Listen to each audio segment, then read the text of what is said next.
যুক্তরাষ্ট্রের রাজধানী ওয়াশিংটন ডিসিতে মাঝ আকাশে আমেরিকান এয়ারলাইন্সের একটি ফ্লাইটের সঙ্গে মার্কিন সামরিক বাহিনীর একটি হেলিকপ্টারের সংঘর্ষ হয়েছে। এতে এখন পর্যন্ত 18 জনের মরদেহ উদ্ধার করা হয়েছে। বিমানটিতে 64 জন আরোহী ছিল বলে জানা গিয়েছে। এতে আরও বেশি হতাহতের আশঙ্কা করা হচ্ছে। দুর্ঘটনার পর উদ্ধার কাজ এখনও চলছে বলে জানিয়েছে ব্রিটিশ সংবাদ মাধ্যম বিবিসি।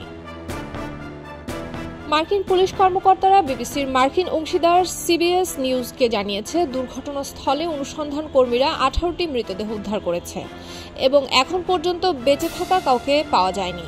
যদিও হতাহতের সংখ্যা সম্পর্কে কর্তৃপক্ষের কাছ থেকে এখনও আনুষ্ঠানিক কোনো আপডেট পাওয়া যায়নি। ইউএস ফেডারেল এভিয়েশন অ্যাডমিনিস্ট্রেশন জানিয়েছে, পিএসএ এয়ারলাইন্সের একটি আঞ্চলিক জেট রেগানের কাছে যাওয়ার সময় একটি ব্ল্যাক হক হেলিকপ্টারের সাথে মাঝ আকাশে এই সংঘর্ষ হয়। মার্কিন সেনাবাহিনীর একজন কর্মকর্তা নিশ্চিত করেছেন তাদের একটি হেলিকপ্টার এই দুর্ঘটনার সঙ্গে জড়িত ছিল।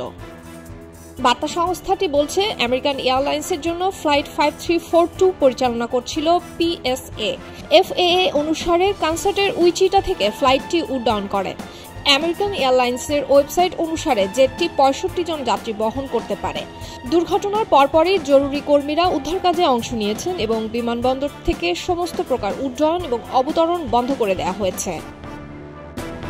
Joint task force national capital রিজিয়নের মিডিয়া চিফ সিবিএস নিউজকে জানিয়েছেন, ব্ল্যাক হক সামরিক হেলিকপ্টারটি প্রশিক্ষণ ফ্লাইটে ছিল।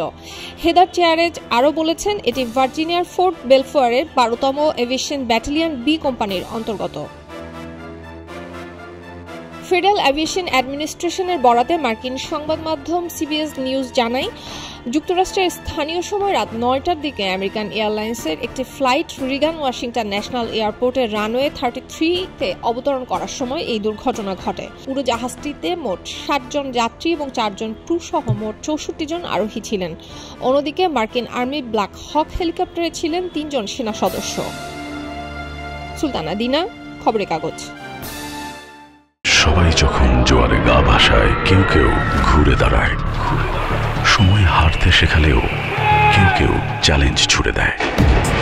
পক্ষপাতের ভিড়ে আজ থেকে কোনো পক্ষ নয়, খবর হবে নিরপেক্ষ।